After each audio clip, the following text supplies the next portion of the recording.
Welcome back, Integrous Women. Today we're on video 3.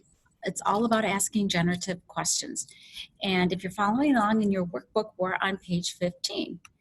We introduced in our last video the 2 simple practices of generative questions and positive framing to have a conversation is worth having.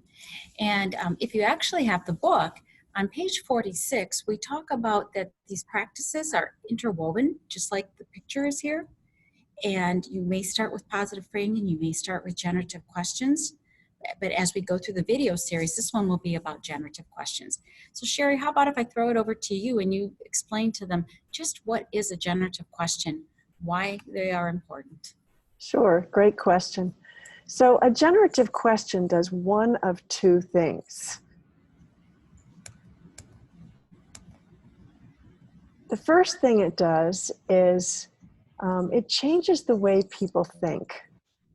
For instance, if I've made an assumption or I have judged somebody as I'm in a conversation with them, if I stop for a moment and question my assumption or question my judgment, and I ask a generative question about what that person is thinking or doing, I might discover that my assumptions were wrong, or there is more about this person that I don't know, and that changes my thinking.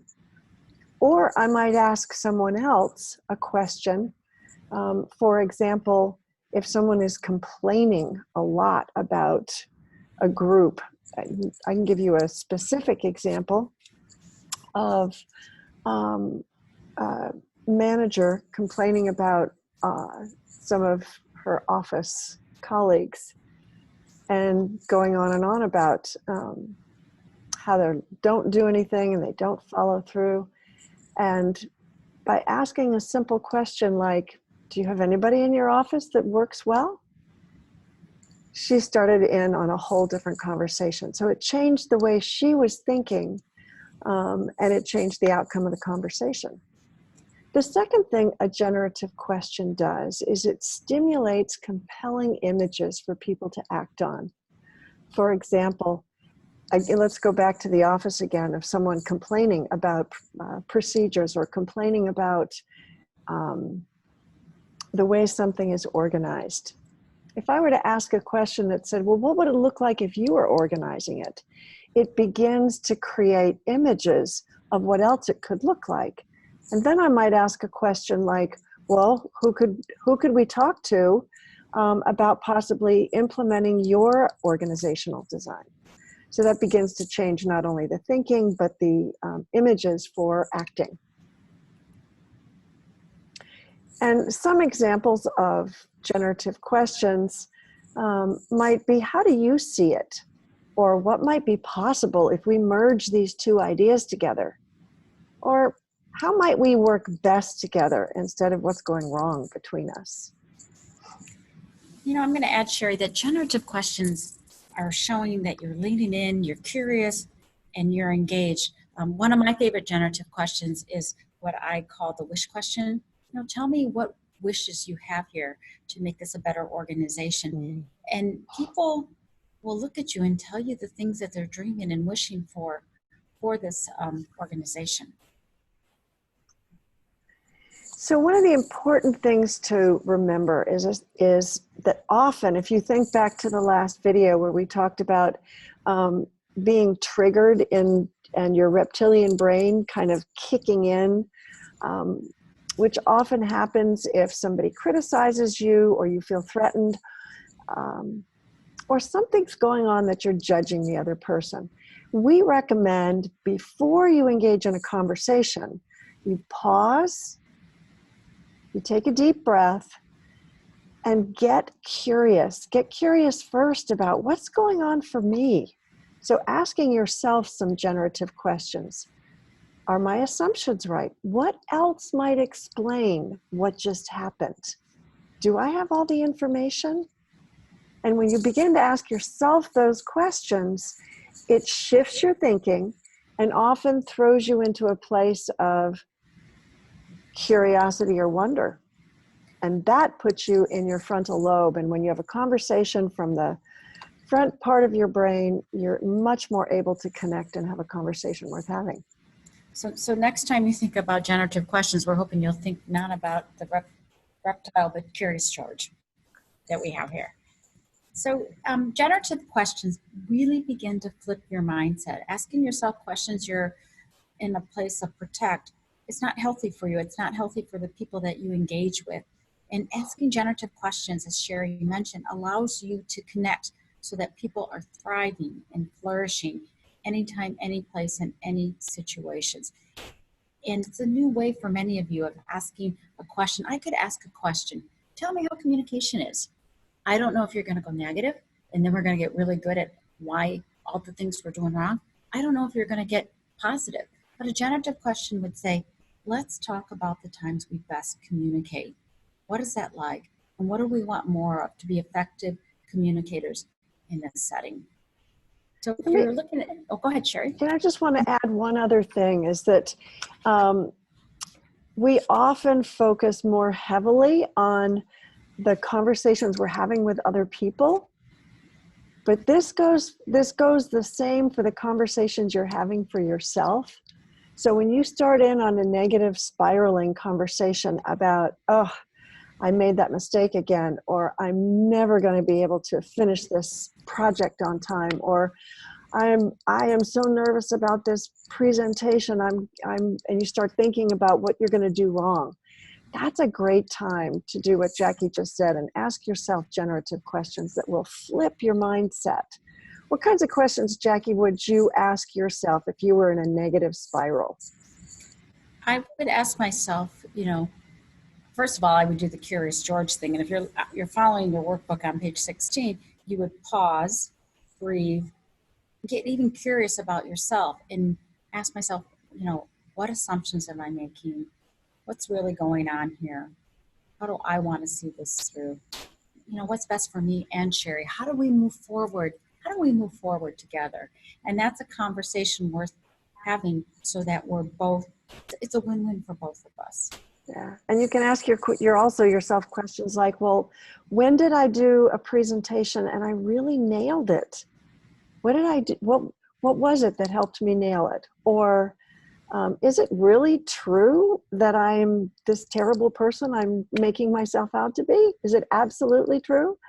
Are all these things I'm anticipating really going to happen? And what else could happen? So really shift your own mindset first.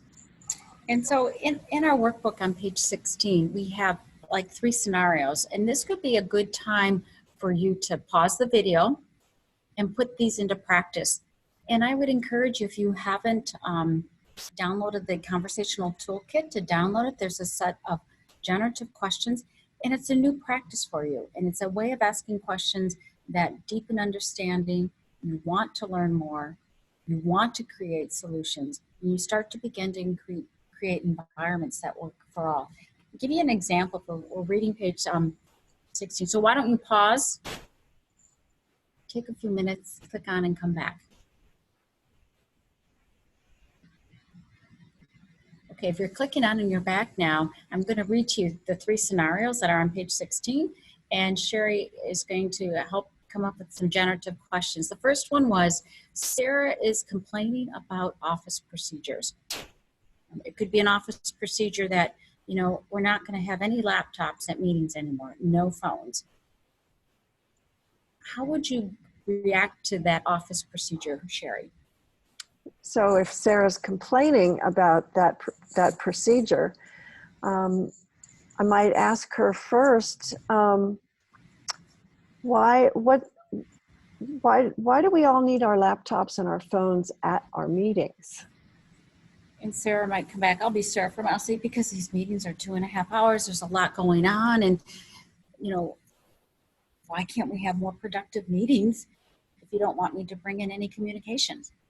So you want the laptop and the phone because the meetings are unproductive and boring and it's easy to multitask. Is that right? Yep, that's it.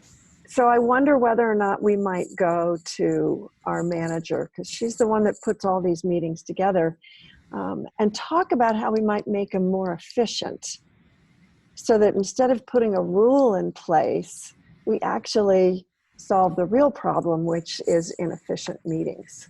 Would you be willing to go with me? Because I'm totally on board with that. Yes. And how do we have what I would call a power meeting that's 59 minutes or less, and that we have an agenda and we're prepared, so we begin to, through our questions, is to really deepen the understanding of why is this policy, what's the real issue here, and it's the long drawn out meetings.